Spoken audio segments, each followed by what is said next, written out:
you talk a little bit about the drought itself? Is it very unusual? Did anyone see it coming? Is it from climate change?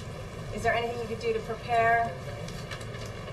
I'm not a scientist, so I'm not going to opine as to the cause of this.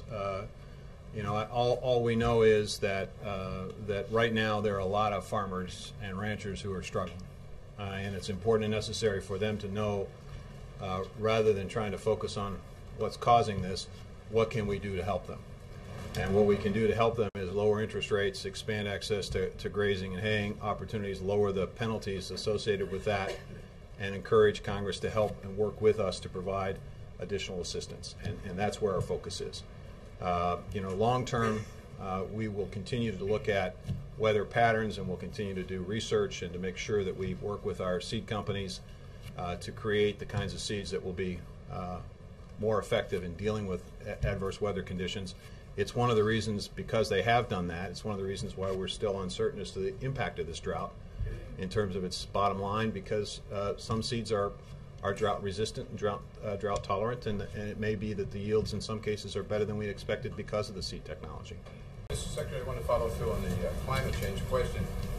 Is there any long-range thinking at the department that you had the wildfires and the heat wave and the rise in sea levels and now this drought, that there's something more going on here than just 1 year of a bad crop, and you know, you need more than better seeds? Maybe do something about climate change. Sorry, our focus, to be honest with you, in a situation like this is on the near term and the immediate, because there's a lot of pressure on these producers.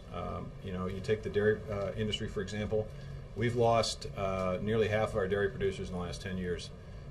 They were just getting back to a place where there was profitability, and now they're faced with some serious issues. And again, no assistance in terms of disaster assistance. So that's our near-term focus. Long-term, we obviously are engaged in research projects. We're obviously working with seed companies.